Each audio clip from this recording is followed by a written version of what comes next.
Salam alaikum, Azoul, bonsoir. Algérie, opération main propre, avec 3 points d'interrogation, pour que tout le monde comprenne que nous nous posons des questions. Et donc, les événements se précipitent, ils s'accélèrent, des choses totalement inimaginables il y a quelques mois seulement, et les Algériens sont dubitatifs. Ils se posent des questions. Et avec nous, pour tenter d'y répondre, j'ai le plaisir de recevoir Ali Boucherka, militant politique. Ali, merci d'être avec nous. Bonsoir, c'est Jamal. Bonsoir à tous les spectateurs. Mahdi Bsikri, journaliste militant pour la démocratie. Merci d'être avec nous, Mahdi. Bonsoir, Jamal. Merci pour l'invitation.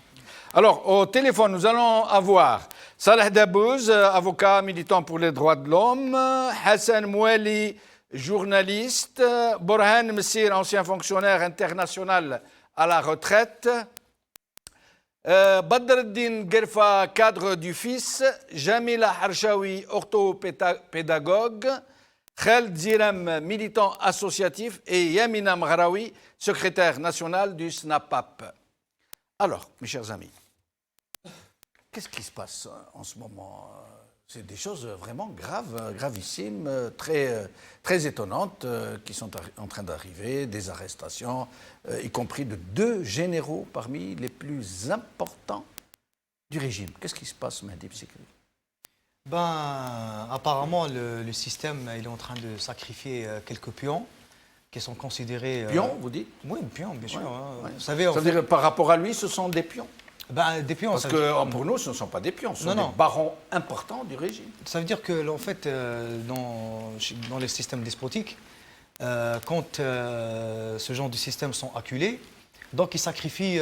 des pions, pas des pièces maîtresses. Des éléments qui ont fait partie de leur appareil.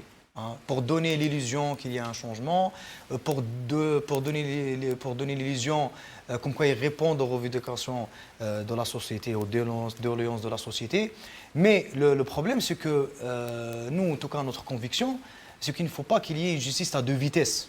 D'accord, il faut toujours se reposer sur les fondamentaux. C'est-à-dire que s'il y a une justice, c'est une justice réellement indépendante, qui ne dépend pas de l'exécutif, qui n'est pas géré par les coups de téléphone, qui n'est pas un appareil judiciaire, tout simplement. On ne peut pas l'obtenir du jour au lendemain, une telle justice. Justement, ça veut dire plus on s'inscrit sur cette trajectoire, plus on arrache des acquis. Ça veut dire qu'aujourd'hui, si le système fait sauter quelques fusibles, on sait très bien qu'il ne s'agit pas seulement de ces pions ou de ces quelques éléments qui ont constitué le problème. Ils ont fait partie du problème. Effectivement, le problème n'est pas là. C'est-à-dire que si Ahmed Ouihaya, par exemple, est convoqué par la justice, effectivement, donc là, il doit répondre à la justice pour répondre à des accusations. Mais maintenant, ce n'est pas seulement Ouihaya qui doit répondre à la justice. Il y a beaucoup... Mais est-ce pour autant qu'il ne faille pas les convoquer, les traduire devant des juges ? Non, c'est pas ce que je dis. Si tant est qu'il y a de vrais chefs d'inculpation avérés avec des documents, des dossiers accablants, même s'il y a d'autres, est-ce une raison pour ne pas les traduire eux, puisque maintenant ils sont devant leur juge? Non, justement, c'est pas ce que je dis. Ça veut dire que si Ouihaya a commis des fautes et qu'il y a des accusations vérifiées, effectivement, il doit être convoqué par la justice et n'est pas meilleur qu'un autre citoyen algérien. Mais maintenant, c'est-à-dire que cette justice doit être activée pour tout le monde. Elle doit être réellement indépendante. Et si elle est réellement indépendante, elle doit se prononcer pour tous ceux qui ont commis des délits ou tout simplement des erreurs. Ali Boucherka, sont cela des boucs émissaires qui sont jetés en pâture à la foule, comme ils disent eux, pour essayer de la calmer, de faire siffler la soupape de sécurité, ou est-ce réellement une opération vraiment main propre? Bon, je pense que l'opération main propre est beaucoup nécessite un peu plus de sacrifices que ça, que ce qu'on voit aujourd'hui. C'est plus une bouc émissarisation de toutes les figures, notamment médiatiques, qui étaient au devant de la scène depuis ces 10 dernières années au minimum. Donc il s'agit en fait aujourd'hui pour le régime de se débarrasser de ces boulets, qui sont d'ailleurs, ils le sont. Parmi ces les gens-là. plus exécrés C'est les plus par la exécrés population. et exécrables. Quand on prend un Ouihia ou un Ould un Abbas, Ouihia, vraiment, on n'aurait pas mieux Effectivement, fait. Ouais. effectivement. Et donc, moi, ça me donne en fait, ça me donne un peu un parallèle métaphorique avec l'Aïd. Et quand le grand-papa, en fait, il sacrifiait le mouton pour amuser un peu ses enfants et perpétuer un peu la tradition. Ouais. Il s'agit pour nous aujourd'hui, le commandement de l'armée, il est en train de sacrifier ces gens-là. Qui étaient ses nervis hier Ce sont encore. ses nervis, Qui étaient ses agents, qui évidemment. étaient ses relais. Effectivement. Ouais. Mais aujourd'hui, dans un temps de crise, c'est là que le régime se recentre sur ces éléments les plus puissants et ses pièces maîtresses. Il peut sacrifier tous les personnages qui sont sur sa périphérie pour se refaire une virginité. Ça, c'est un premier point. Deuxième point, on a vu que moi j'appelle ça un festival d'arrestation Oui, qu'on n'a jamais vu quasiment depuis 30 ans, voire Ah oui, plus. oui, oui. Jamais, jamais. Mais moi, je n'ai pas en mémoire. Quand on voit que les Kouninef, les plus proches des Bouteflika, sont arrêtés, les Rabrab, qui ont toujours été les plus proches parmi les services de sécurité, arrêtés, on se dit il y a vraiment du nouveau. Donc, je pense que c'était plutôt... Il manque les plus proches de Gaïd Salah qu'on ne voit pas encore. Ah bah ça, c'est quelque chose que je ne pense pas qu'on est prêt à voir en ce moment. Parce qu'il est devenu, en fait... L'alpha et l'oméga de la... L'alpha et l'oméga. Aujourd'hui, El Gaïd Salah, il est devenu le juge supérieur du pays. C'est lui qui dans l'une de ses déclarations, il ne faut pas l'oublier, c'est lui-même qui a donné... En fait, qui a donné le tempo à la justice pour procéder aujourd'hui aux arrestations. On se souvient de son communiqué où il disait que la justice est désormais en mesure de faire son travail. Ouais. C'est une excellente démonstration que la justice n'est pas indépendante parce qu'elle ne travaille pas de son propre ressort. Donc, sacrifier ces gens de cette manière médiatique sans respecter la procédure judiciaire, quoi qu'on dise de ces gens, s'ils ont volé ou bien ils ont commis des crimes, qu'ils répondent à ces crimes dans une procédure judiciaire parfaitement transparente, menée par des juges avec des avocats de défense, et que cette procédure soit, se fait dans les normes. Mais certains disent aujourd'hui, je le lisais tout à l'heure dans Facebook, parce que moi j'ai dit qu'il faut donner leur chance à ces gens, de les traduire devant des juridictions normales, leur permettre de se défendre, ne pas les accabler. Certains m'ont répondu, et eux, quand ils étaient du bon côté dimanche, ils donnaient leur chance aux gens. Ces généraux qui sont en prison, ces milliardaires qui sont en prison, qui pillaient le pays, ils donnaient leur chance aux gens. Mais nous, on est en fait... Nous, on veut pas être comme on est très très loin de ces cabales ou de cette vindicte entre les hommes forts d'hier et les hommes forts d'aujourd'hui. Nous, il ne s'agit pas de commenter ça ou de prendre position pour ce clan contre un autre. Il s'agit pour nous d'affirmer un principe général qui peut-être prédéfinira dans le futur un état de droit. Et ce état de droit, on doit dès maintenant le revendiquer. Ces gens-là, ils ont commis des choses. Même si on a envie qu'ils payent des pots cassés, même si la vindicte populaire, nous devons nous astreindre à un minimum de morale, un minimum d'éthique. Et aussi, je pense que le dernier élément aussi, en tout cas de ce que j'ai comme lecture, moi je pense que, et ce sera très très bref, ce serait en fait, le régime, il a fait une opération de justice transitoire pour éviter la transition démocratique. Très bien dit. Alors, nous allons écouter un petit VTR, puis nous allons revenir au reste de nos invités. Le formidable mouvement citoyen en Algérie s'est avéré une très forte lame de fond, un tsunami qui ravage de fond en comble tous les soubassements du régime qui tient le pays sous sa coupe. Cela avait commencé par les mesures qui avaient été décidées par ceux-là même qui avaient pris le président Bouteflika en otage et qui régnaient en son nom. Ceux-ci avaient décidé d'annuler les élections, de prolonger le mandat de Bouteflika et de convoquer une prétendue conférence nationale pour noyer le poisson. Des propositions unanimement rejetées par les Algériens qui sortirent dans la rue dans toutes les villes du pays. Ils étaient plus de 20 millions, de l'avis de médias étrangers dans Reuters. Le régime n'eut pas d'autre choix que de revenir sur ce qu'il avait décidé. Les mesures furent annulées et le président démissionnait sans autre forme de procès dans une parodie de protocole où tous les Algériens purent constater le triste état de santé d'un vieil homme malade, hébété, qui ne savait même pas où il se trouvait. Mais la mobilisation ne faiblit pas, et les Algériens inventèrent un verbe nouveau, vendredir, pour dire qu'ils sortiront en masse chaque vendredi, dans la joie et la bonne humeur, jusqu'à ce que leur principale revendication soit satisfaite. Tarhlou ga. Vous partirez tous et sans aucune exception. Mais une tactique était néanmoins prévisible, qui allait vite se concrétiser. Le régime allait faire en sorte de jeter les plus exécrés de ses membres à la foule, les désigner en bouc émissaire pour tenter de dégonfler la pression. Et ainsi, après avoir chassé le vieil otage, c'est l'oligarque le plus détesté des Algériens qui fut jeté en prison pour des motifs qui laissent songeurs. Ali Haddad en fit donc les frais.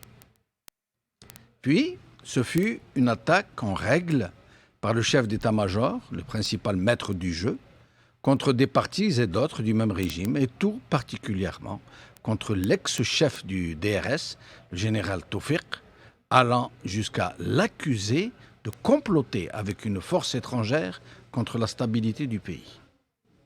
Tout aussitôt, le tout frais émoulu président du Conseil constitutionnel, Taïeb Belaïz, déposa sa démission, quelques jours seulement après avoir été désigné.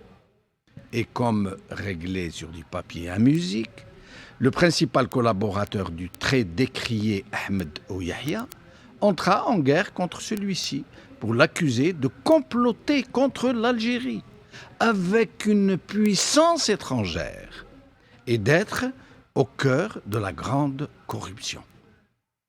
Tout aussitôt, Ahmed Ouyahia et Mohamed Loukal, ministre des Finances, sont convoqués par la justice pour de graves accusations de déprédation économique. Une mesure qui a retenti comme un signal d'alarme pour tous les barons du régime qui comprirent que plus personne parmi eux n'était à l'abri.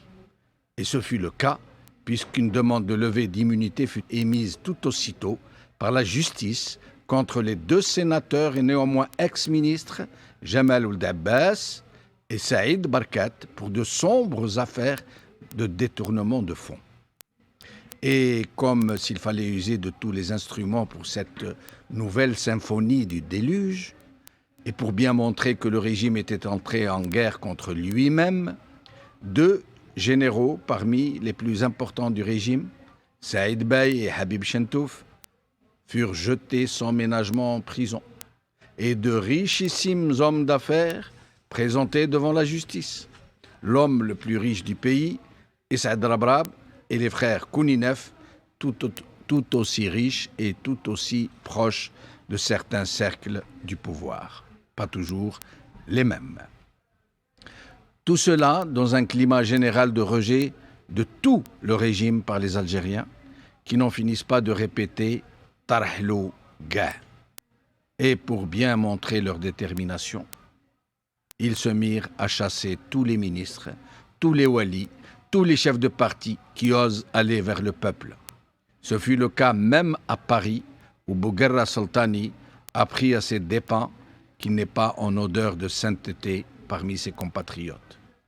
La question que se posent les Algériens est qui est derrière cette opération main propre et quel en est le but recherché. Jamila Harshawi, merci d'être avec nous. Salam alaikum, Azoul. Wa alaikum salam, Azoul, Jamila Harshawi. Alors, qu'est-ce que vous pensez, Jamila, de ce qui est en train de se passer, chasse aux sorcières, opération en main propre, diversion, bouc émissaire, jeté en pâture des seconds couteaux, à votre avis? Ben, c'est tout ça en même temps. Ah. C'est tout ce que vous venez de dire, en fait. Tout se passe de façon occulte. Et puis, une opération propre devrait être menée par des mains propres. Donc, qui est en train de faire quoi, là? دونك هذه فوضى، هذه سي يعني علاش هذا القايد الصالح راهو يورط في الجيش، يعني راهم يلعبوا بالنار هاد الناس. On dirait qu'ils sont en train de diviser, on dirait qu'ils sont en train de conforter certaines personnes, en fait, je dirais pas, bon, c'est un groupe, c'est un lobby qui joue un peu sur les émotions des Algériens. Donc, j'ai l'impression qu'il est en train de manœuvrer d'user d'anciennes manœuvres. On dirait qu'ils ne savent pas à qui ils ont affaire. Est-ce que Gaïd Salah n'est pas capable de comprendre que lui aussi fait partie de ce Yitnahaouga? Est-ce que on est en train de parler chinois là? On est en train de parler algérien, Yitnahaouga. Et le commandement militaire fait partie de cela. La tête de la pieuvre doit partir. Mais on ne veut pas que les tentacules... C'est du cinéma qu'ils sont en train de faire là. C'est clair que c'est du cinéma, c'est un cirque. Moi, ça me fait rappeler un peu quand en Égypte, ils ont ramené Moubarak dans une civière pour jouer avec les sentiments des Égyptiens, alors que lui, tout le monde sageait qu'il séjournait dans un hôtel 5 étoiles au bord de la mer à Sharm el-Sheikh. Les Algériens ne sont pas dupes, attention. Jamila Archaoui, ils nous l'ont déjà faite, celle-là, quand ils ont lancé un mandat d'arrêt international contre Chakib Khalil, qui nous avait annoncé qu'ils allaient le poursuivre, qu'ils l'avaient condamné par défaut, puis qu'ils l'avaient fait absoudre par la justice de la nuit dans un procès où le peuple n'était même pas convié. Et on a appris par Ahmed Douihia lui-même que Chakib Khalil venait d'être innocenté, qu'il avait un non-lieu, qu'il n'avait rien fait, qu'il était propre, comme monsieur, comment on dit déjà, monsieur plus blanc que blanc ou propre, monsieur propre. Monsieur propre. Voilà. Est-ce qu'ils ne sont pas en train de nous refaire la même chose, nous amuser la galerie en attendant de blanchir tous les leurs? Mais tout à fait, tout à fait. Rappelez-vous seulement de l'histoire de Boumarafi. Quand Fatiha Boudiaf, Madame Fatiha Boudiaf est sortie du tribunal en crachant sur le... Je veux dire, elle est sortie parce que c'était Mahzala, comme on dit. C'est une Mahzala. Ils veulent encore nous faire avaler des couleuvres. Mais pour qui ils nous prennent? Est-ce qu'ils ne veulent pas mûrir? Ils ne veulent pas suivre leur peuple? Donc le pouvoir qui est sorti par la porte est en train de revenir par la fenêtre, attention. C'est une opération redorer le blason de ce pouvoir. Cette chasse aux sorcières, nous on n'y croit pas. Tout simplement. Et ils cherchent à nous diviser par cette opération. C'est clair qu'ils cherchent à nous diviser.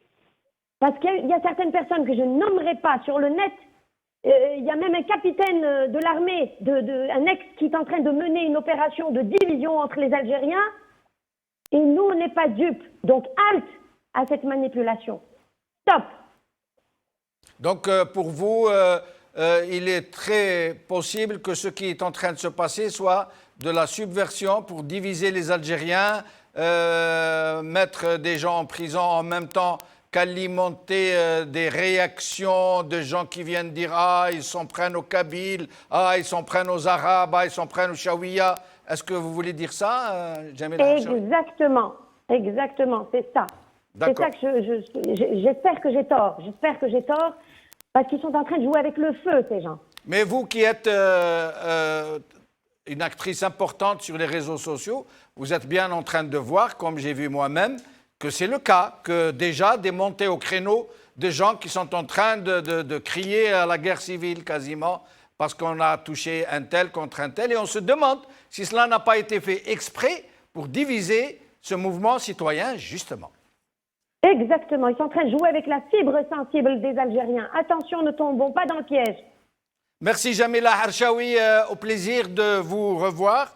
Et je reviens sur le plateau. Ali, Mahdi, qu'est-ce que vous pensez de ce que vient de nous dire Jamila? Alors, les tentatives de division du régime, elles sont connues depuis la nuit des temps. Ça a toujours été sa logique, ça a toujours été son agenda. Le régime, c'est le régime n'a jamais connu une telle situation. Ben justement, c'est-à-dire que le régime, s'il a pu se maintenir à différentes occasions, ou bien même s'il a été secoué à différentes circonstances, mais la division entre Algériens, ça a toujours été sa carte de joker. Mais moi, je pense qu'aujourd'hui, depuis le 22 février en tout cas, nous sommes dans un processus révolutionnaire. Et que les Algériens, les 20 millions d'Algériens qui sont sortis, ils savent très bien à quoi joue le régime. C'est-à-dire que les cartes de division, les cartes de peur, les cartes d'intimidation, je pense que c'est des vieilles cartes qui ne peuvent plus être jouées. C'est pourquoi, pour la simple raison que les Algériens sont en avance, non seulement en avance par rapport à la classe politique, mais très très en avance par rapport au régime. C'est un régime qui est justement dépassé, c'est un régime finissant, c'est un régime moribond. Oui, mais le fait de penser que ces méthodes ne vont plus prendre, moi je crois que vous vous trompez, Mahdi.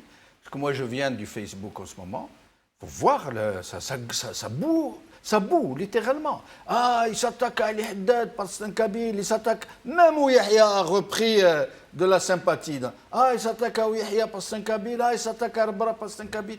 Ils sont en train de le faire, ils sont des agents professionnels, ce sont des Baltagia qui disposent chacun d'une centaine de comptes, qui vous viennent avec des noms différents pour vous infester, pour chauffer le bendir. Ça prend. Ça peut prendre. Oui, mais toujours est-il que ce qui se passe sur Facebook, ce n'est pas la réalité du terrain. Pourquoi? Parce qu'en fait, sur les réseaux sociaux, il y a ce qu'on appelle les équipes de trolls, les trolls informatiques. Oui. Par exemple, là, je peux vous donner... Le doubable électronique. Le doubable électronique, voilà, exactement. Alors, juste pour vous donner un aperçu, par exemple, vous écrivez un post sur Facebook, sur une problématique de fond très très sérieuse. Alors, il y a ce qu'on appelle les trolls, vont venir commenter votre post Facebook pour sortir des débats. Et pour créer une certaine anarchie dans votre post Facebook, hein, juste pour l'exemple, hein, et pour que ceux qui sont amenés à commenter votre post Facebook, hein, non seulement sont déviés du débat, mais en plus entrent dans des considérations et même dans des polémiques. Donc les trolls informatiques, ça fait des années qu'ils activent, mais même aujourd'hui, leur tentative ne réussit pas. Pourquoi? C'est parce que sur le terrain, hein, les 20 millions qui sortent, ils ont un discours très très clair, qui est unitaire et unioniste. C'est donc le véritable slogan qui unit les Algériens, il est toujours préservé. Voilà. Allez. Bon, moi je considère que, opération main propre, à coup de projecteurs et de médias de masse, en répétant en boucle le message, soi-disant que ces barons-là vont être jugés, déjà on ne demande qu'à voir. Parce qu'une arrestation ne signifie pas procès et condamnation. On l'a vu avec Chakib Khalil, vous l'avez rappelé tout à l'heure. Oui, et donc, aujourd'hui, les gens ils doivent savoir. On l'a vu aussi, je vous rappelle quelque chose, Ali, avec Ould Abbas. Oui. Quand son fils a été pris la main dans le sac, dans cette affaire des législatives. Oui, la gendarmerie, sur instruction d'on ne sait qui, sont entrés dans le logement, dans la résidence d'Ould Abbas à Club des Pins, où ils ont saisi 2 sacs d'argent. Un sac de devises étrangères, un sac de dinars, avec des listes cochées sur le à payer, n'a pas payé. Des gens qui ont payé en milliards pour avoir des sièges députés FLN. Et ils ont pris l'argent, ils l'ont déposé chez le procureur, le parquet a enregistré la plainte. Et quelques jours plus tard, ça a été effacé. Il ne s'est plus rien passé. Alors que même la presse publique avait donné l'information. Bien sûr. Donc ce que je veux pour dire, apporter de l'eau à votre moulin. C'est exactement ça. C'est que c'est une arrestation. Ce n'est pas une condamnation. Et on sait très très bien qu'ils sont en mesure de les blanchir demain très très rapidement. Ils l'ont fait avec les anciens barons du régime, ils le feront demain. La question qui se pose, et la question de fond, c'est que tant que la justice ou l'institution judiciaire obéit encore à des recommandations ou bien à des directives qui viennent du commandement militaire, on n'aura aucune garantie que quiconque soit jugé déjà dans les règles de l'art, c'est-à-dire avec le respect de la procédure judiciaire, et que cette condamnation aille au bout. Condamnation définitive, rendue publique, et que les choses se passent, mais dans la totale transparence. C'est-à-dire que nous, aujourd'hui, la question qui se pose, c'est que ce sont des procès médiatiques précisément pour donner l'impression à la fois une espèce de diversion, déjà pour évacuer le véritable sujet qui est la transition démocratique, et que ce régime finissant, ils sont sur le plan 102, ils tardent à reconnaître que c'est un échec cuisant.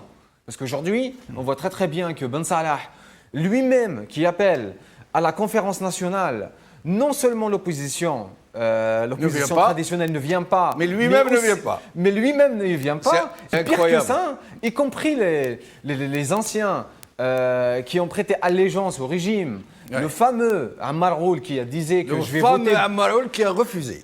Il a Incroyable. refusé Ouais. lui-même, que je me souviens très très bien, il y a 3 mois, qui disait que je vais voter Bouteflika, vivant ou mort. Vivant ou mort. Donc, on voit bien que la perspective d'une Et le sortie... comble, allez, le comble du comble, c'est que le Ben Salah lui-même n'a pas été à la réunion qu'il a convoquée lui-même. Lui-même. C'est C'est incroyable. le comble de la pièce de théâtre et de ce qu'on appelle un crash. Un crash d'une initiative politique qui était condamnée dès le départ à échouer. Titanic. C'est le Titanic là, ça prend de l'eau partout. Et Ben Salah, ça doit être sur une chaise éjectable. Il va sauter d'un moment à l'autre. Et c'est là précisément, le débat se situe là. Et précisément, c'est à ce moment-là qu'ils nous sortent de nulle part une justice transitoire en jetant en pâture des oligarques, des figures médiatiques du régime. Et pour Mais vous ne dire pensez tout pas, comme l'a simplement dit Jamila Harshawi, que c'est aussi pour diviser les Algériens? Moi, je pense que c'est à usage double. C'est à la fois pour sortir du véritable enjeu qui est la transition démocratique et l'échec du 102 et du plan Ben Salah. C'est pour ne pas parler de ça qu'on parle de la justice et de ses têtes. Et de l'autre côté aussi, effectivement, en cherchant à trier sur le volet ceux qui sont précisément de ceci, de cette région, de cette obédience, en espérant bien sûr jouer avec toute l'armada de trolls qu'ils ont sur les réseaux sociaux, qui infestent les réseaux sociaux, et surtout des médias lourds qui diffusent à longueur de journée ces messages, ces transferts, ces arrestations.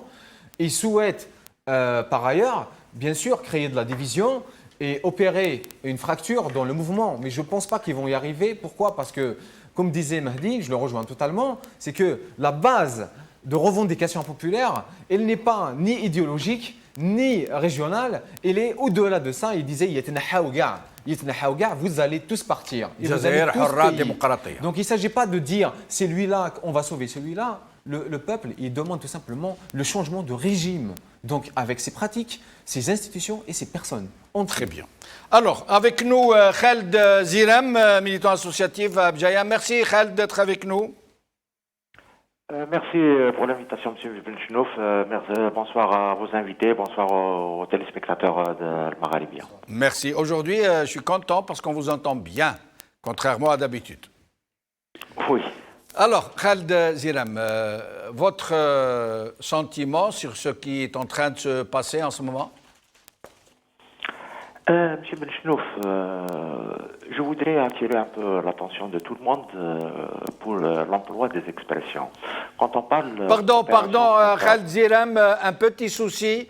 Je demande à la régie de corriger la photo qui n'est pas la vôtre, mais je vous laisse poursuivre.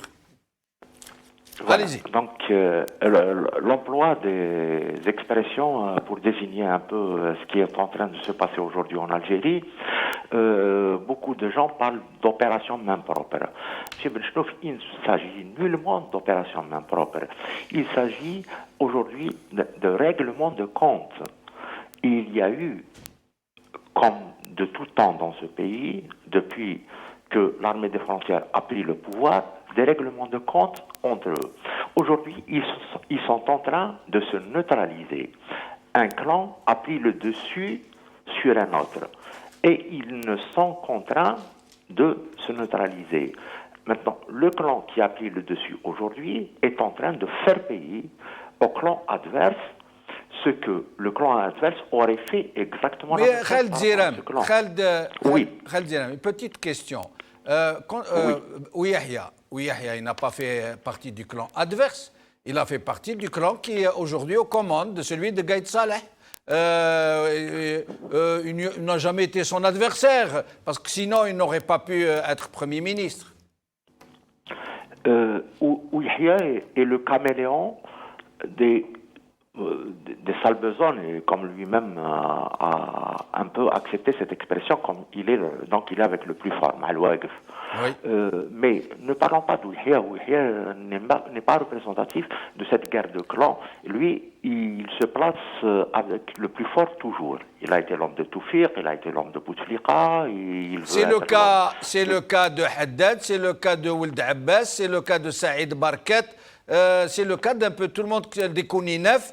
Ce sont des gens qui sont mis au service du régime en tant que tout, dans toutes ses composantes, même s'il y a des sensibilités à l'intérieur. Et je rappelle que tous ces gens-là font partie d'un peu partout en Algérie. Hein. Saïd Barkat est de Biskra, Ould Abbas est de l'Ouest, Haddad est de Kabylie. Ils sont un peu de partout. Je ne crois pas qu'il y ait une communauté précisément qui soit ciblée.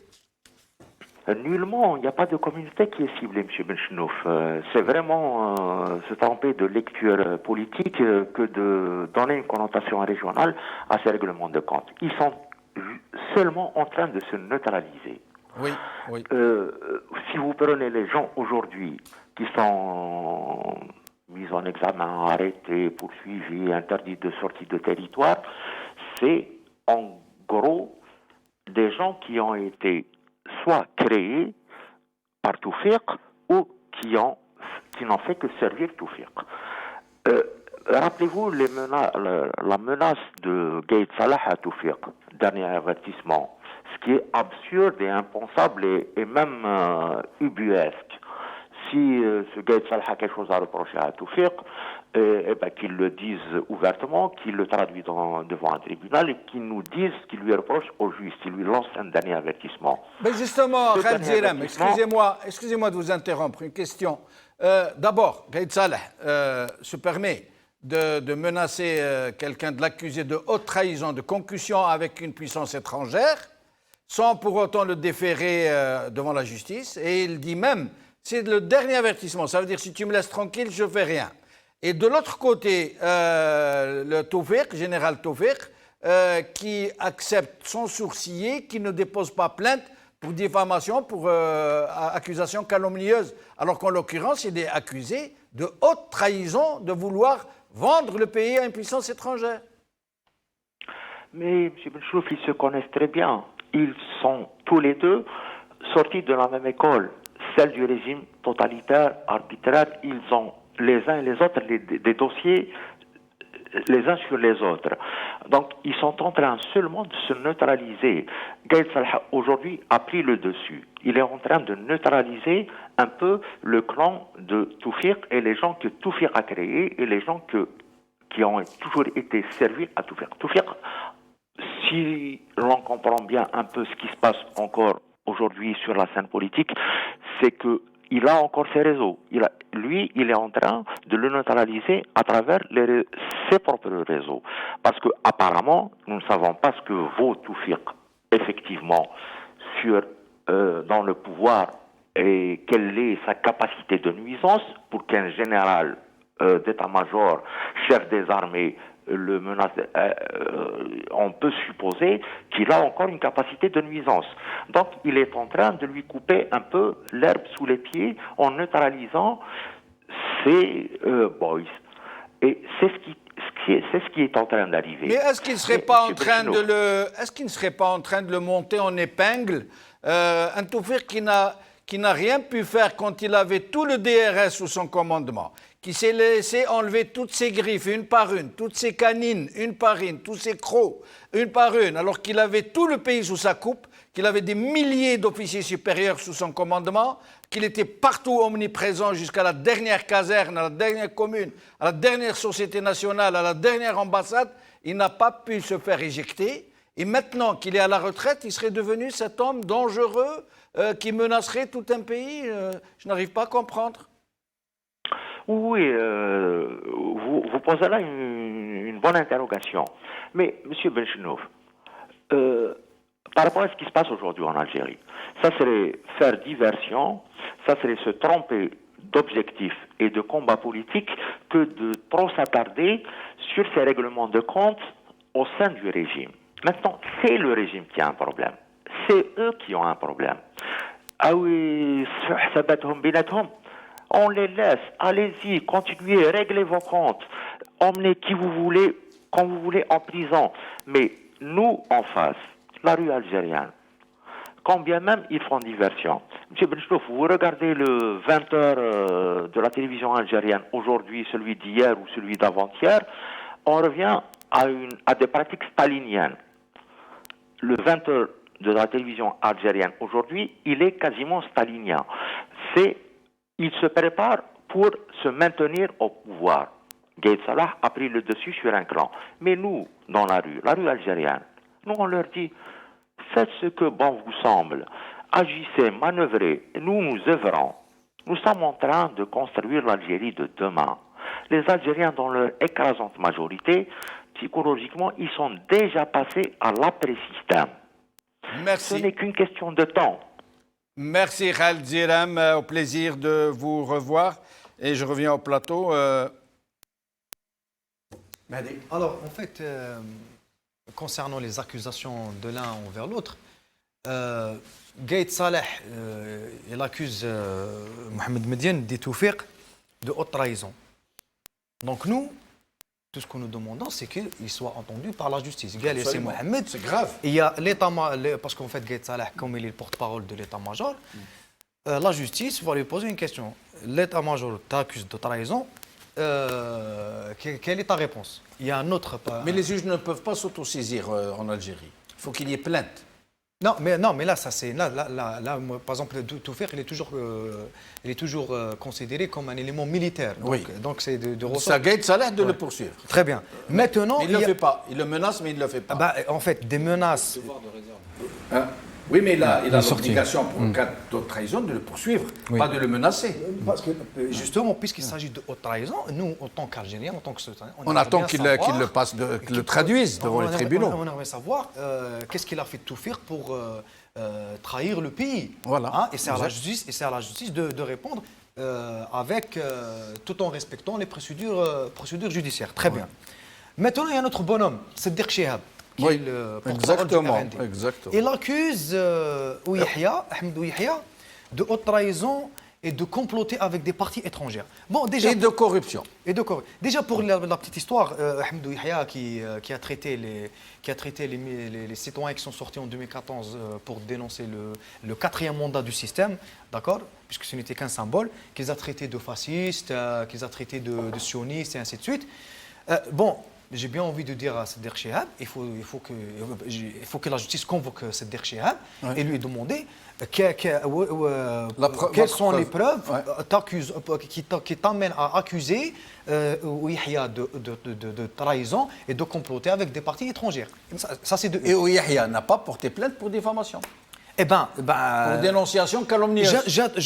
on n'attend même pas que Ouihia dépose plainte. Normalement, moi, il m'attaque de haute trahison, je le poursuis en justice. Non. Même si c'est devant une justice bidon. Non, c'est-à-dire que dans l'absolu, la justice, en voyant des déclarations pareilles, parce qu'en fait, c'est des déclarations qui entrent dans le domaine public, Oui. la presse, les réseaux sociaux et ainsi de suite. Donc, la justice doit convoquer ce bonhomme pour lui dire c'est quoi la Oui. trahison. Oui, Très bien. absolument. Il y a un autre paramètre, c'est que, vous savez, si on analyse le 4e mandat, enfin, techniquement de 2014 à 2019, même si Bouteflika était malade depuis 2013, on remarque que chaque semaine, dans le domaine public, il y avait une polémique.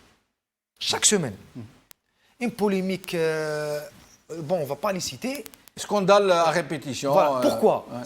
C'est pour détourner les regards des problématiques de fond. Oui. Les finances du Oui, pays, l'état même du président, enfin l'état de santé du président, les détournements, la corruption, l'injustice et ainsi de suite, ainsi de suite. Absolument. Il y avait aussi des chefs de partis politiques qui diffusaient un message raciste, discriminatoire et qui n'était pas entendu par la justice. Ça, c'est Oui, très grave. absolument, absolument. Il y avait d'autres militants involontairement ou volontairement qui racontaient n'importe quoi sur Facebook et ça, c'était très très mauvais. Très bien. Maintenant, concernant ce que fait actuellement le système. Moi, je pense qu'il faut surpasser son agenda. Effectivement, nous voulons que la justice soit libre et qu'elle fasse son travail pour n'importe qui, c'est-à-dire de A à Z, pour n'importe qui. Tout le monde est justiciable. Exactement, mais je pense qu'on devrait surpasser l'agenda du système. Pourquoi? C'est parce que le régime, il est dans un bourbier. Le bourbier, c'est le 102. Le bourbier du 102. Pourquoi? D'ailleurs, ils le reconnaissent timidement. Quand on lit le dernier communiqué de Gaïd Salah, lu au nom de... Il va faire un discours demain, nous dit-on. Ah ben, on va lire, très bien. Mais en tout cas, le dernier, ils essaient de justifier le maintien du 102, comme quoi nous sommes légalistes, nous respectons la Constitution. Mais en même temps, ils prononcent le mot transition, si ce n'est pas 3 fois, 2 fois, et ils parlent de perspective. C'est-à-dire quoi? C'est-à-dire qu'ils se préparent déjà, à mon avis, à sortir du 102. Très bien. Maintenant, s'il y a transition, non seulement elle doit être démocratique, et en plus de ça, elle doit être menée par la société et non pas par le système. Lui dit l'armée accompagnera la transition. C'est-à-dire elle est un compagnon obligé. Eh ben, Si ce n'est pas dire un acteur obligé. en tout cas, notre désir en tant que citoyen algérien, c'est que l'armée, parce que l'armée, il faut pas qu'on nous complexe aussi. Hein. L'armée, c'est la propriété de l'État algérien et du peuple algérien. Oui. C'est ça, il faut toujours le rappeler. Ouais. C'est une institution au service du peuple. Exact. C'est la propriété du peuple. Mais Oui. pas seulement au service. C'est la propriété de l'armée, c'est la propriété du peuple et de l'État algérien. Ce n'est pas la propriété de l'État-major, ni celle de Gaïd Salah. Il faut toujours le rappeler. Très bien. En même temps, l'ALN, l'armée de libération nationale, c'est le patrimoine commun à tous les Algériens. Ce n'est pas la propriété de l'état-major, parce qu'à chaque fois qu'on lit les communiqués, on lit toujours l'AMP, elle est la digne héritière de l'ANN.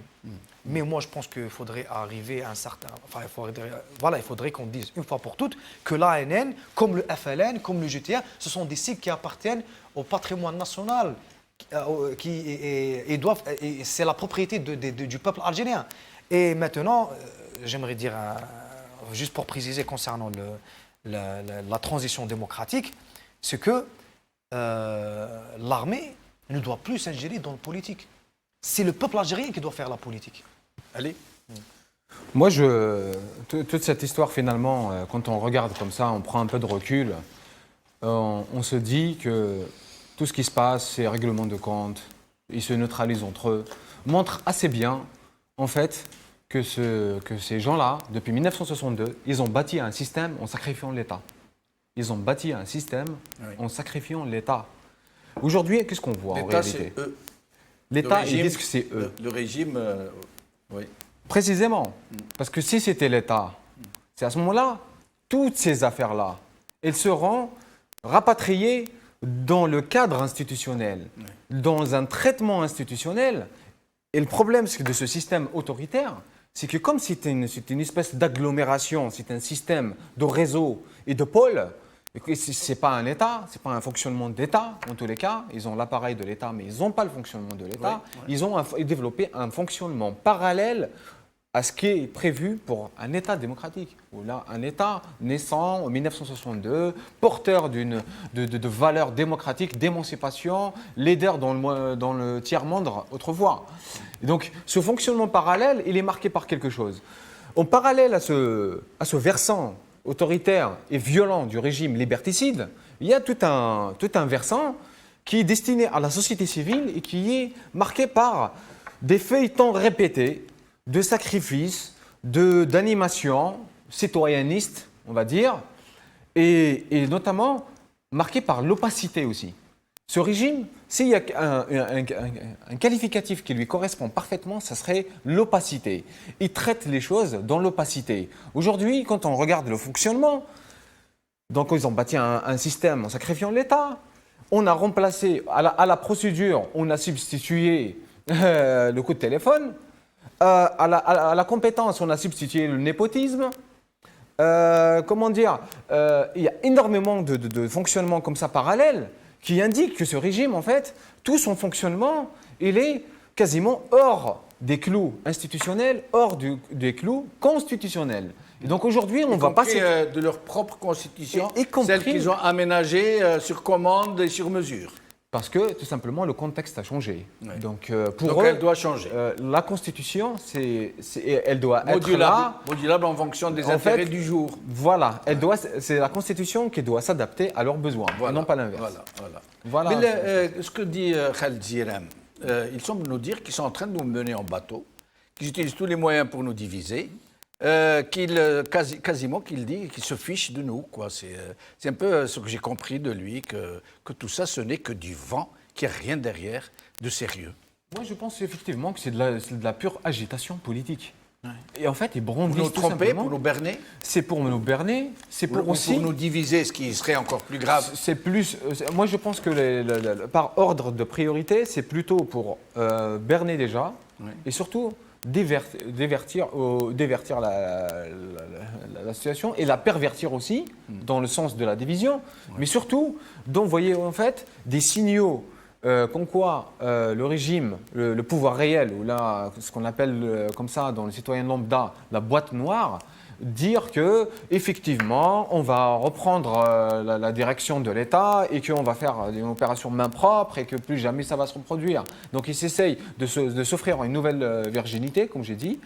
Et nous, même si on était aux manœuvres de la corruption, Voilà. de la cooptation, du népotisme, comme vous dites, même si on était dedans, nous, on s'est sortis nous-mêmes, mais nous, on ne sera pas jugés, mais on va juger les autres. Bah, c'est toujours un peu comme comment dire, le symptôme de l'alcoolique, qu'il arrête tous les jours. Ouais. Il arrête tous les jours, mais le lendemain, il reprend. Ouais. Ces gens-là, ils me font penser à ça, à ce syndrome-là. Ils marchent à côté d'eux-mêmes. Exactement, c'est-à-dire on arrête et on reprend. Mais la question fondamentale, encore une fois, ce serait qu'ils ne veulent pas que le peuple algérien se concentre sur l'enjeu réel, à savoir l'échec du plan 102 Ben Salah, et qu'ils sont forcés aujourd'hui d'arriver sur un terrain politique et ouvrir une véritable transition démocratique qui serait l'émanation d'une volonté véritablement populaire. Mais c'est normal qu'ils C'est là que ça se c'est situe, normal l'enjeu. qu'ils refusent de voir, parce que s'ils voient la réalité, ça veut dire qu'ils accepteraient de partir eux-mêmes. Et c'est tout l'enjeu. Badreddine Guerva, merci d'être avec nous. Ahlan bik, c'est Badreddine.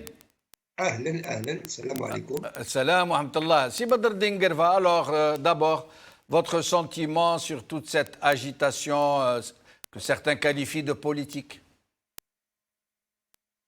تحية لك أولا وتحية لضيوفك الكرام وكل المشاهدين. Ahlan bik. Vos invités ont pratiquement tout dit. Il y a de la diversion, il y a de l'agitation, il y a des essais de division du peuple algérien alhamdoulilah, qui est uni, avec un seul but, crié depuis pratiquement 2 mois, يتنحاو كاع. Et on essaie aussi de nous berner avec ces petites luttes de clans. Yahya, il n'est pas aimé par le peuple algérien. Haddad, bon, on fait tout un cinéma pour faire justement diversion. Et finalement, je crois qu'il faut aller au fond du problème. Je pose une question à al-Mouchahidine. Qui est plus grave, le crime de sang ou le crime d'Abraham?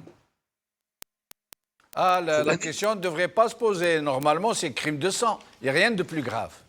Voilà. Un assassin est plus passible de prison, de peine de prison qu'un voleur. Voilà. Sur Bouteflika et ce régime de Bouteflika, parce qu'on entend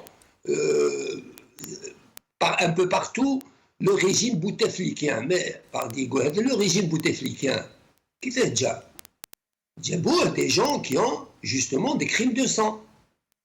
Lyon, tous ces gens-là, tout ce régime depuis longtemps, ils peuvent se chamailler un petit peu, mais quand le bateau est en danger, là, ils prennent leurs précautions, parce que c'est question de système. Ce système, pour eux, il doit rester, il doit être le maître absolu, ou les abid, les esclaves. Donc, il faut remettre, j'ai l'impression, il faut remettre les pendules fi placetum. Il ne faut pas oublier que le Jazair, je passerai très rapidement sur la crise de 62, mais la crise de 92, Khoya Djamaldine, les téléspectateurs d'Ismaofia, a fait quand même 300 000 morts, et 20 000 disparus, des millions d'Algériens qui ont été emprisonnés, le tissu social complètement... Badreddine Guerva, je voudrais vous poser une question, même si elle n'est pas à l'ordre du jour. On avait commencé par nous parler de 200 000 morts. C'était Bouteflika lui-même qui l'avait dit. Qu'il avait reconnu, contrairement à Yahya, qui à ce moment-là parlait de 35 000 morts. Une semaine avant la déclaration de Bouteflika, il parlait de 35 000. Donc Bouteflika nous a dit, la vérité, c'est 200 000 morts. Puis le chiffre a été avancé par des sources civiles, à 250 000 morts. Aujourd'hui, vous nous parlez de 300 000 morts. Pourquoi? Oui, pourquoi? Parce que c'est là, votre invité parlait de transition démocratique véritable. الشعب واش يطلب باش نرجع ل 300 000 morts quand on finisse. احنا ما قلناش القيادة الأركان تجيب لي كوني ناف ولا تجيب لي حداد ولا تجيب لي n'importe qui demain. احنا on leur a pas dit كونوا لي جوستيسيي. قلنا لهم تروحوا كاع واعطيونا الأمانة. الأمانة هي الألجيري نرجعوها لمالها والشعب الجزائري. Donc tous les Algériens sont unis على هذا le but. كي يجي هذا لو بوت ونديروا اون ترانزيسيون حقيقة pour passer de la dictature ومن الفساد إلى الديمقراطية والحريات والعدل, à ce moment-là, nous parlerons de justice انتقالية transitoire. Là, on ouvrira les dossiers. هنا نعرفوا même حداد ولا n'importe qui, même un criminel, il a droit à des avocats, il a droit à des procédures صحاح, il a droit à un pouvoir judiciaire réel. مش هاد تاع التليفون كما سميت في الجزائر. دونك et là on verra. كان 200,000. moi je dirais si جمال الدين un mort un algérien اللي مات هذا الشاب الله يرحمه ونرحموا عليه لو ديرني هذا اللي مات وتضرب حسب لو تيمونياج رمزي لو جان رمزي وي ونرحموا عليه يتو رمزي ربي يرحمه. نعزيو نفوسنا ونعزيو عائلته ونعزيو الملايين جزائريين في الشارع. هذا واحد يكفينا, فما بالك دي ديزان دو ميلي دو مور 100,000 200,000 300,000 مور. احنا ما نحبسوش في لو شيفر.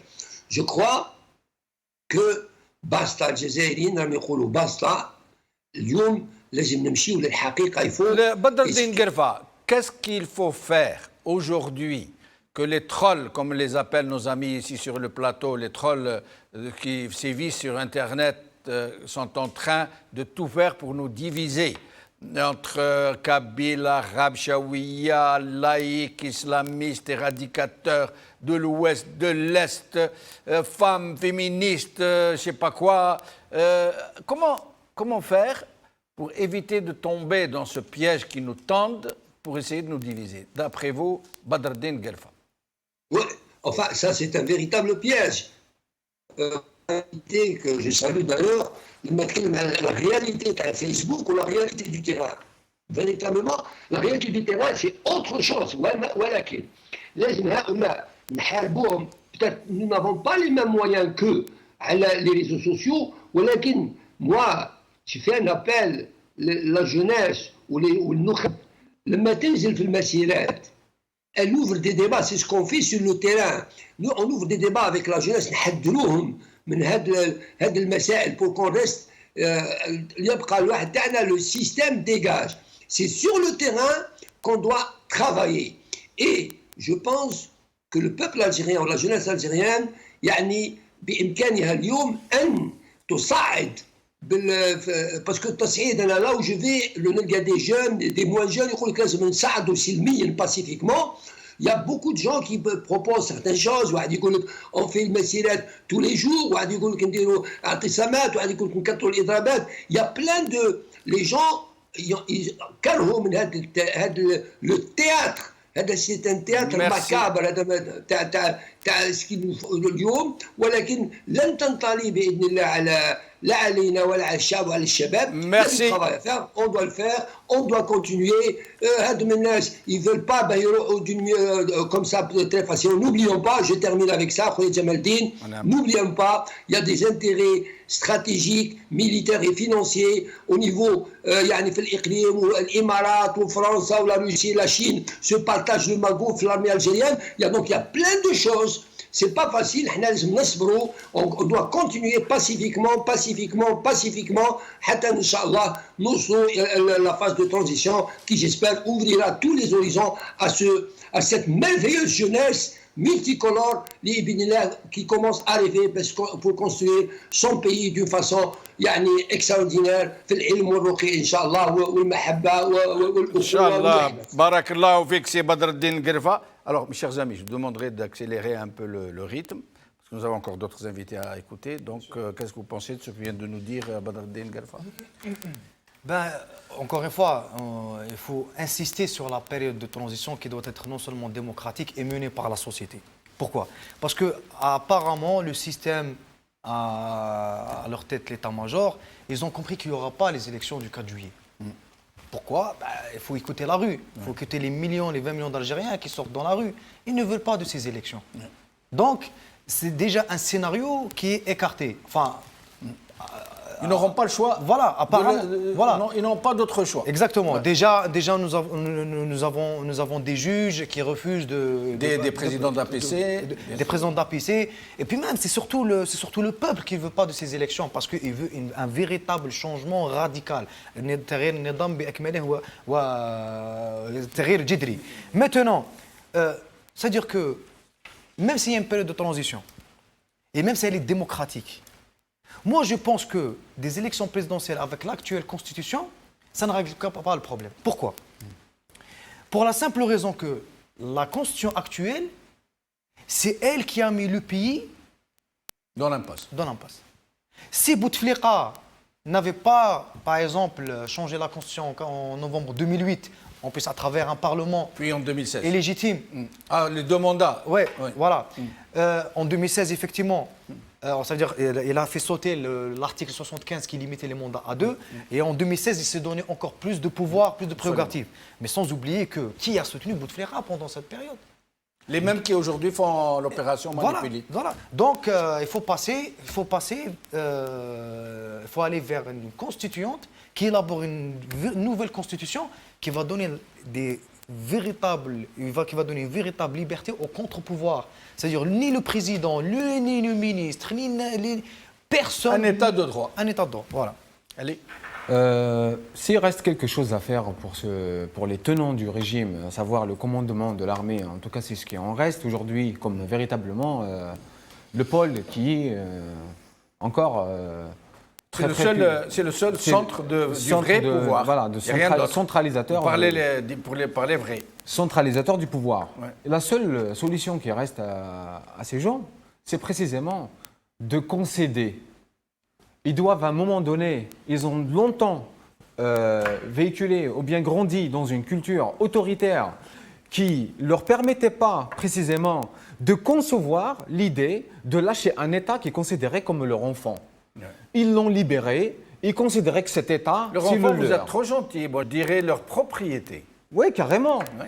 Mais leur enfant, on va dire que dans le sens Parce que d'autoritaire, on en prend soin. autoritaire au sens de parrainer, Ouais. parce que parfois aussi on sait très très bien que tous les nervis autour, Ouais.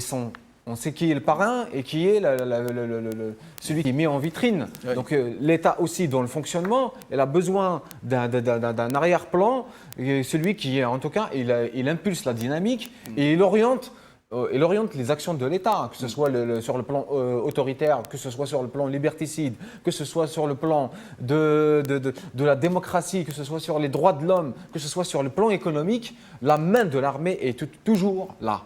Et donc, aujourd'hui, on arrive à une situation, mais véritablement kafkaïenne. Aujourd'hui, l'armée, elle doit comprendre qu'à un moment donné, elle n'a plus le choix. Aujourd'hui, qu'elle arrête de jouer avec ses faux plans. On a compris en fait. On a compris. Le peuple veut reprendre. Ils sont en train de perdre un temps précieux qui mettrait en danger la nation si jamais demain l'exaspération populaire arrive à son terme. C'est un risque. Adieu ne plaise. C'est un risque qu'ils doivent prendre en considération aujourd'hui. Ce serait Absolument. mieux aujourd'hui que le plus tard possible. Et si ce n'est pas le cas, la faute devra être imputée à ceux qui aujourd'hui ont l'initiative, c'est-à-dire Bien sûr. l'état-major. Effectivement, c'est à ceux qui ont les leviers d'action et Oui. qui ne les déclenchent pas. Voilà. La véritable sortie de crise, on l'a dit et on le répète, ce n'est pas la leçon 2, ce ne serait certainement pas une élection présidentielle, que ce celle du 4 juillet qui est complètement hypothétique aujourd'hui, ou celle même d'après, si on remet en question l'idée d'une transition purement électoraliste, parce que ça ne règle pas fondamentalement le problème, qui n'est pas spécialement dans la figure de Bouteflika, mais dans les pouvoirs qu'on lui consacre par la Constitution.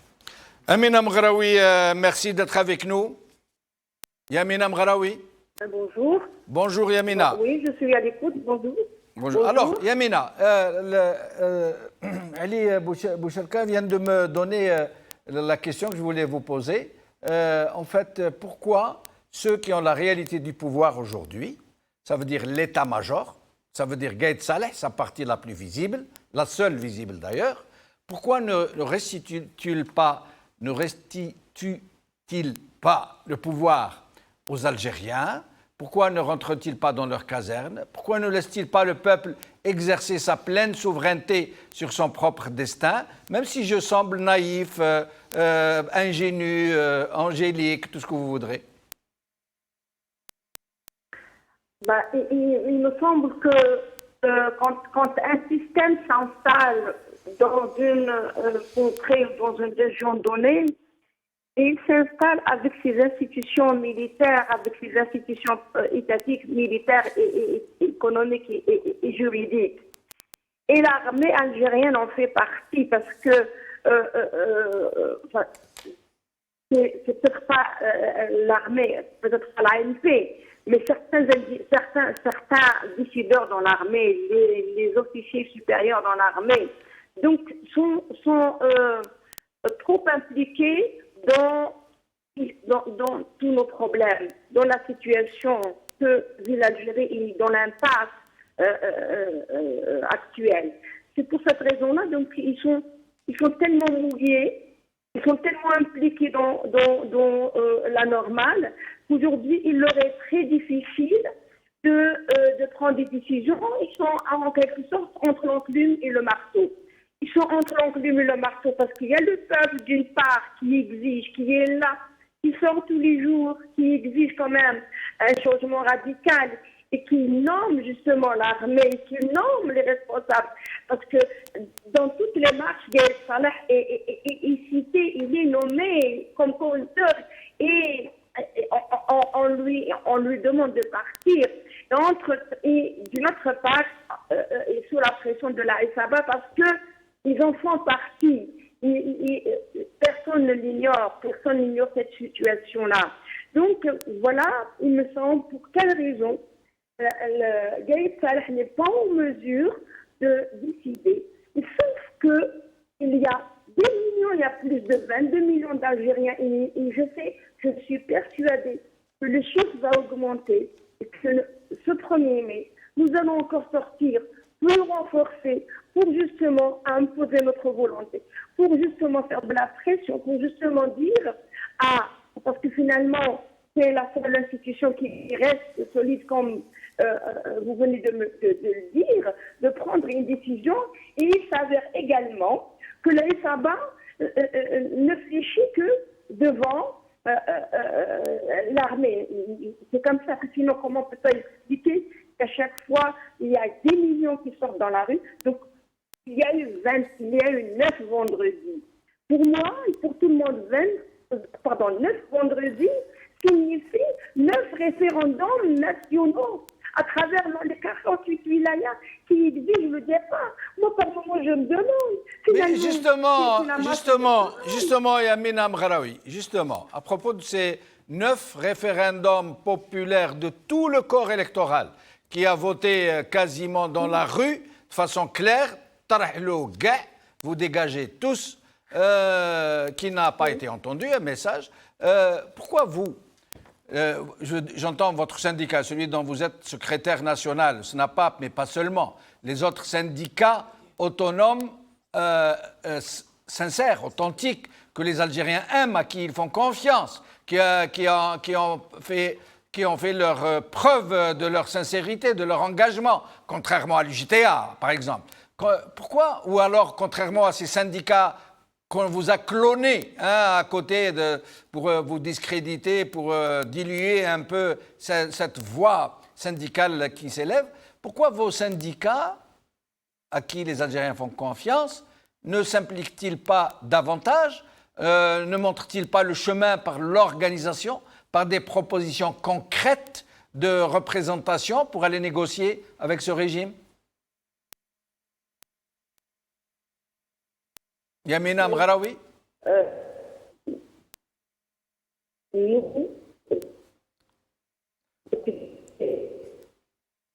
Vous avez entendu ma question, Yamina? Oui. Négocier avec ce régime, pour l'instant, nous ne négocierons jamais avec ce système. La seule négociation pour nous, c'est qu'il parte. Donc, on ne peut pas négocier avec lui.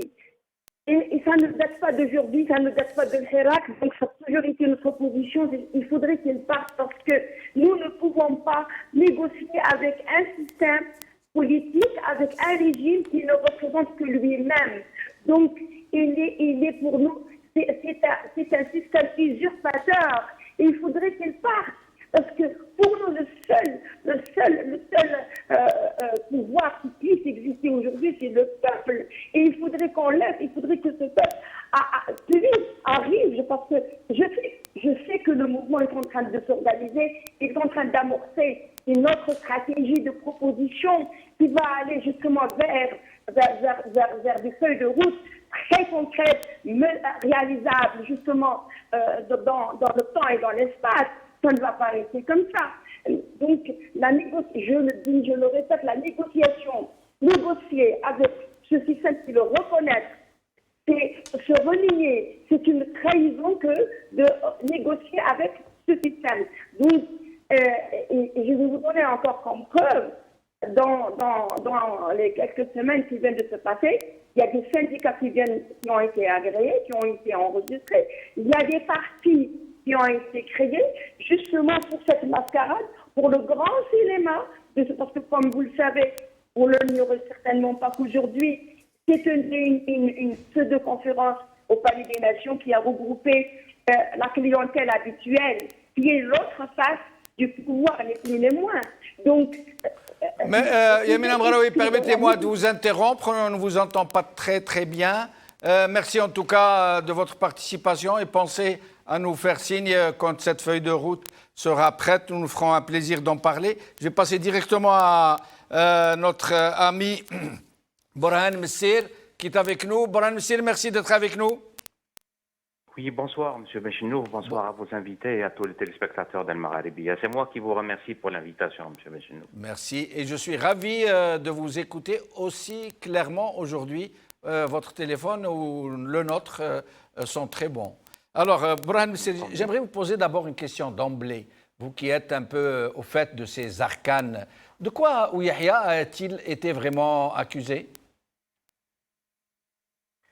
D'abord, permettez-moi, M.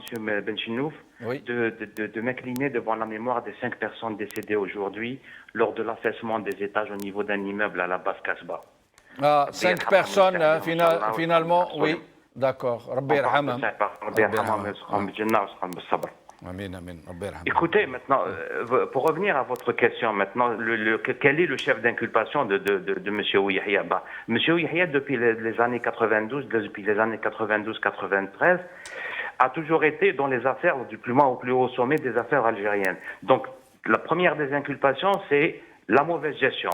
Et dans la mauvaise gestion, bien évidemment, les juges ou bien les magistrats, bien du moins la justice, va aller au fond des choses et voir à peu près le préjudice qui a été subi par sa gestion catastrophique.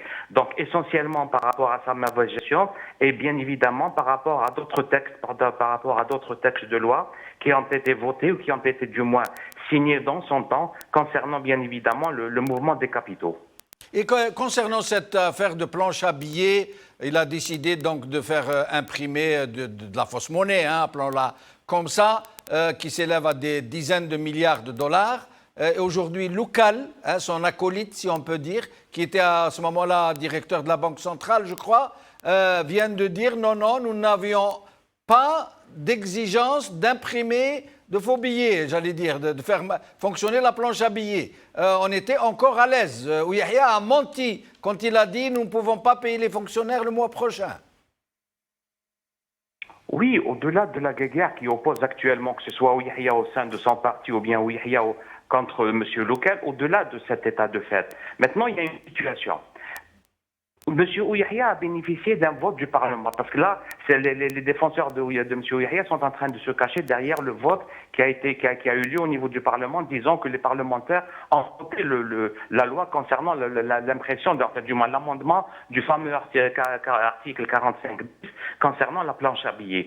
C'est vrai que comment dirais-je, les politiciens, les parlementaires ont voté cette loi, mais la justice, quand elle vient trancher, quand elle vient juger une affaire, elle ne juge pas l'affaire politique, elle juge l'affaire, du moins, dans le cadre pénal, dans le cadre criminel, c'est-à-dire qu'est-ce qui a été fait de cet argent. Et pour ce cas précis, l'amendement du fameux article 45, qui est devenu article 45 bis maintenant, dans cet amendement, il est donné autorisation au Trésor, du moins à la Banque d'Algérie, d'emprunter auprès du Trésor un montant durant 5 années, un montant qui n'a pas été défini.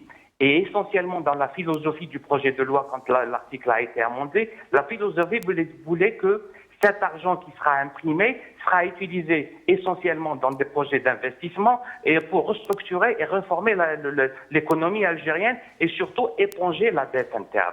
Maintenant, ce qui a été fait, certains parlent de 45 milliards de dollars, certains parlent de 50 milliards, 55, mais ce qui est sûr, c'est à peu près l'équivalent de 6500 et quelques milliards de dinars qui a été imprimé. Maintenant, la justice va enquêter sur la destination de cet argent. Qu'est-ce qui a été fait de cet argent qui a été imprimé? Ben justement, Brian Messel, excusez-moi de vous interrompre.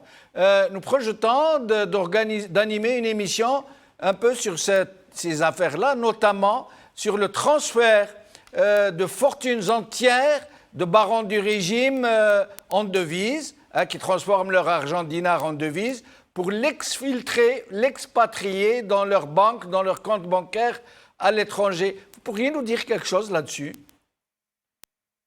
Concernant le transfert des deniers vers l'étranger, là, c'est un règlement de la Banque d'Algérie qui a été mis en 2014, si ma mémoire ne me trahit pas, c'était M. Lexassi qui était gouverneur de la Banque d'Algérie. Donc, dans ce règlement, l'État algérien, du moins les banques, autorisaient le transfert d'un certain montant en devises à l'étranger de personnes, des oligarques, disons dans le sens où ils peuvent investir dans des projets à l'étranger, où ils peuvent ouvrir des succursales à l'étranger pour pouvoir plus ou moins dynamiser l'économie algérienne et l'extraire un petit peu de son carcan qui est beaucoup plus essentiellement vers les exportations hydrocarbures. Ça, c'était la philosophie du mal, l'autorisation qui a été accordée. Ce ne sont pas les fameux IDE qu'ils ont créés sur mesure.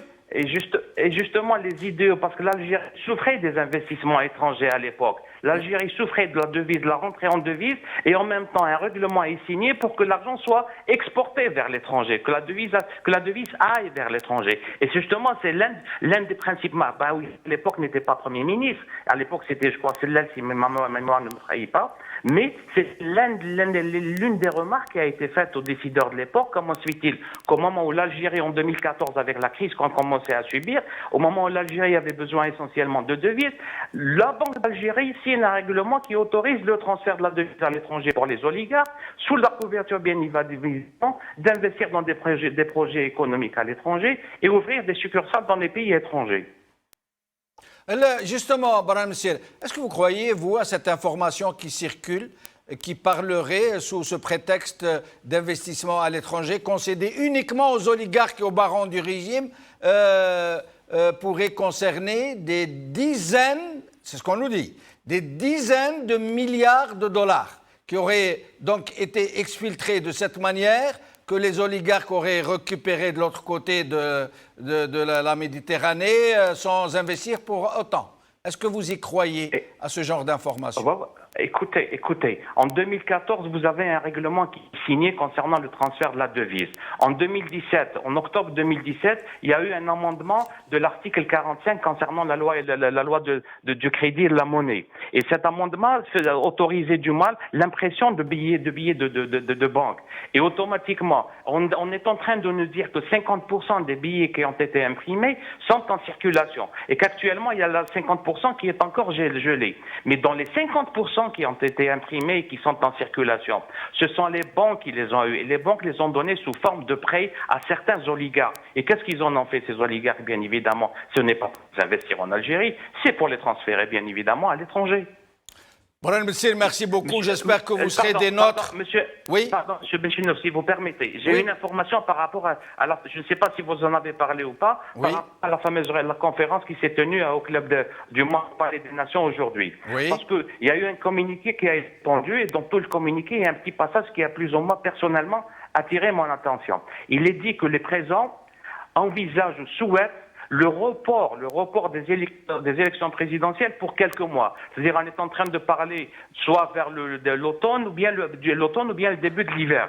Donc, il y a un report qui est envisagé. Donc, c'est un autre gain de temps par rapport à ce que pourtant la population, comme vous le dites, les 9 référendums, comme vous le dites, qui ont eu lieu ces derniers jours, apparemment, le pouvoir, le système en place ne l'entend pas d'instaurer. Ça veut dire qu'au lieu de mettre fin à cette farce, il renvoie la même farce au calendrier grec. Voilà, en faisant dire aux gens que les présents ont souhaité le report des élections pour quelques mois, c'est-à-dire pour aller vers l'automne ou bien le début de l'hiver. Merci, Moran Messir. Plaisir de vous retrouver parmi nous.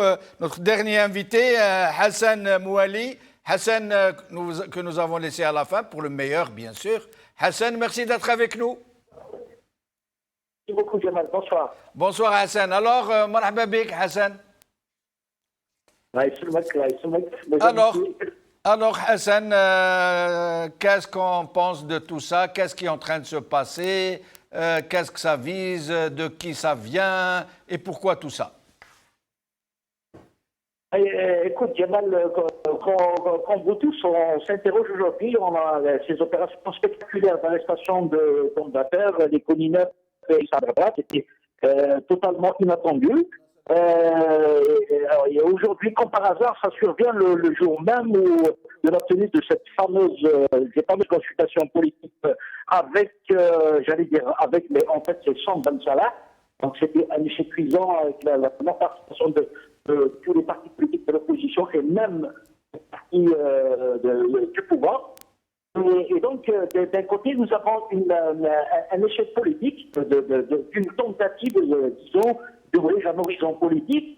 Et de l'autre côté, on assiste à des opérations spectaculaires d'arrestation d'hommes d'affaires. Donc, du coup, on est complètement sonné. On ne comprend pas un peu les motivations de cette soudaine opération, de cette soudaine volonté de la justice de faire son travail. Bien évidemment, indépendamment de la véracité et des faits qui sont reprochés à ces hommes d'affaires, je ne suis pas là pour défendre la probité d'Orbrab ou des culinaires, c'était la justice de faire son travail, pas aux journalistes, à nous autres. Et je pense que Karim choisit pose. Mais Hassan, oui, de toutes les façons, nous connaissons très bien l'état des lieux. Cette justice obéit aux injonctions comme elle a toujours obéi aux injonctions. Elle ne fonctionne qu'à l'injonction. Est-ce pour autant qu'il faille ne plus poursuivre qui que ce soit? Et dans ce cas, pourquoi poursuivre le petit voleur à la tire? Pourquoi ne pas laisser la jungle s'installer définitivement? Encore qu'un petit voleur à la tire ne vole qu'une personne à la fois. Par contre, les grands oligarques, c'est tout un peuple dans lequel ils mettent la main à la poche, quoi. Oui, Jamal, tu as tout à fait raison. En fait, encore une fois, je rappelle que je n'ai absolument aucun commentaire à faire sur les faits qui sont reprochés à Arbrad et les frères Kolinev et d'autres encore, certainement. J'espère qu'il y en a pas encore. C'est à la justice de faire son travail. Et moi, en tant que journaliste, en tant que citoyen, en tant que membre du hiérarchie national, du mouvement populaire, je me pose la question, est-ce qu'à l'état actuel des choses, aujourd'hui, nous avons une justice suffisamment indépendante et libre pour exclure des dossiers aussi lourds? On ne peut pas se poser des questions sur les barrières conseils politiques de cette opération. D'accord? D'autant plus qu'il y a une semaine, à partir de Ouargla, le chef d'état-major de l'armée Salah avait invité, c'est un peu sympathique, c'était presque un ordre venant d'un général-major de l'armée, la justice, saisir des dossiers, il avait cité le dossier Khalifa, le dossier Solatrak, le boucher la cocaïne, et il a dit d'autres encore. Et là, une semaine plus tard, la justice, comme par enchantement, se bouche. se bouge, et il est en train de, l'agent d'Amérique bien sûr, il est en train de procéder à des arrestations. Et, au moment où je vous parle, Issa Dabrat et les frères Koulinov sont en train d'être entendus par le procureur de la République à la chambre administrative de Sidi Mohamed. Écoutez, qu'on se pose des questions quand même, qui a actionné finalement la justice? D'abord, est-ce que la justice actuellement est crédible? Est-ce qu'elle est indépendante? C'est pour ça que moi, ce qui m'intéresse, c'est un petit peu l'aspect politique. Merci. Est en pleine crise politique actuellement. Merci Hassan, vous posez de très bonnes questions. Nous n'avons pas tellement de temps pour y répondre, mais je repose la question.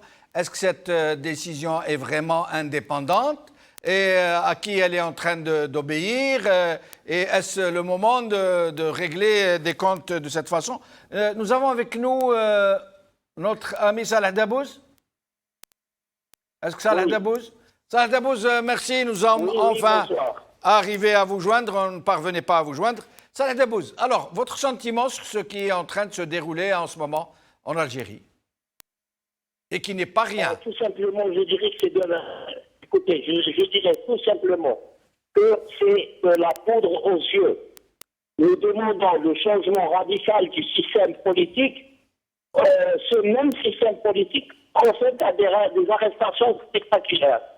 Il ne s'agit pas de traiter, il ne s'agit pas d'engager des poursuites contre des hommes d'affaires connus pour calmer. C'est de faire le système.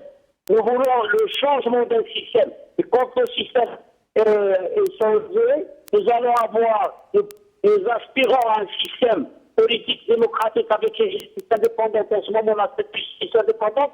Elle poursuivra ceux qui sont passibles de poursuite. Alors, Salah Dabouz, juste une précision. Oui. Est-ce que vous êtes en train de nous dire qu'on installe d'abord la nouvelle République, une vraie justice indépendante, et qu'on poursuive les gens après? Est-ce que c'est ce que vous êtes en train de dire?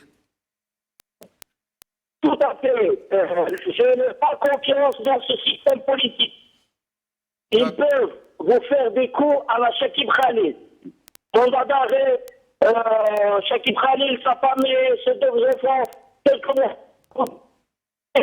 Ils sont libres. Oui, mais Salah Dabouz, le petit voleur qui a volé un pain ou qui a volé un petit truc pour aller manger, peut vous dire, moi non plus, ne me jugez pas. Attendez qu'il y ait une nouvelle République, parce que moi, le juge, je le connais, c'est un corrompu notoire, il fonctionne à la corruption. Écoutez, on n'a pas le choix. C'est pas une question que moi-même, maintenant je vous parle, je suis à Rabert. La chambre d'accusation va examiner les décisions et les recours contre le procureur général. Il est possible qu'elle ait mis un mandat de dépôt contre moi. Et je peux être en détention demain soir. J'accepte, je me soumets à cette justice à qui je ne fais pas confiance. Mais je me concentre sur le changement du système. Là, ils franchent, mais là, ils viennent pas aujourd'hui pour nous dire on poursuit, on poursuit. Ce système politique qui ne nous garantit pas de justice indépendante. Ils peuvent poursuivre tous ceux qui veulent. C'est de la poudre aux yeux, la justice n'est pas indépendante.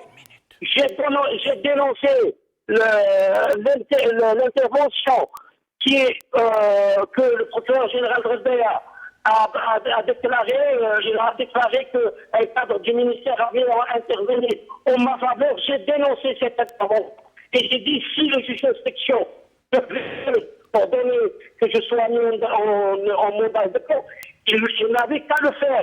Et je lui ai même dit, je me présente toutes les 2 fois par semaine pour signer ce contrôle judiciaire que je dénonce. Mais s'il pense que c'est la loi, il n'a qu'à me mettre en prison. Et merci. Cette justice qui n'est pas indépendante.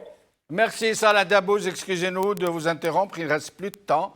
Mes chers amis, vous allez avoir 1 minute chacun pour conclure. Très bien, alors je peux dire que déjà le système, ce n'est pas seulement un personnel, c'est d'abord une mentalité, une matrice, des méthodes, des pratiques. Et pour que le système puisse changer, il faudrait la refondation de l'État. D'accord. Refondation de l'État, pourquoi? Pour que le peuple soit souverain, Et pourquoi pour que les institutions soient d'émanation populaire, pour que les contre-pouvoirs soient libres. Par exemple, tout à l'heure, M.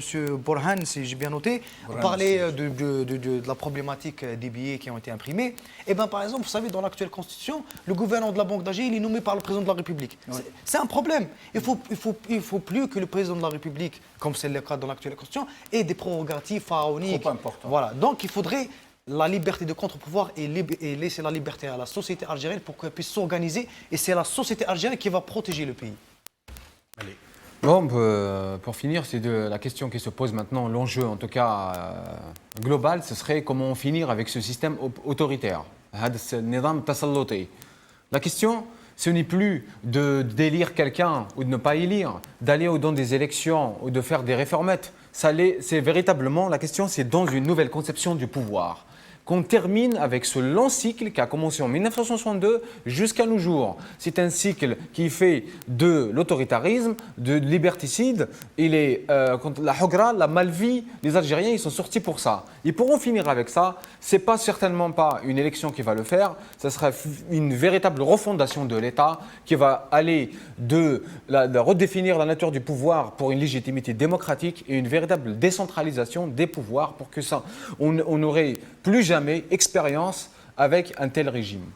Merci Ali Bouchelka, merci Mahdi Bsikri, merci Salah Dabouz, merci Hassan Mouali, merci Borhan Messir, merci Badr Dingerfa, merci Jamila Harshawi, merci Khaled Ziram et merci Yamina Mgharaoui et merci à vous, chers amis, de nous avoir suivis. Qala khair b'slama.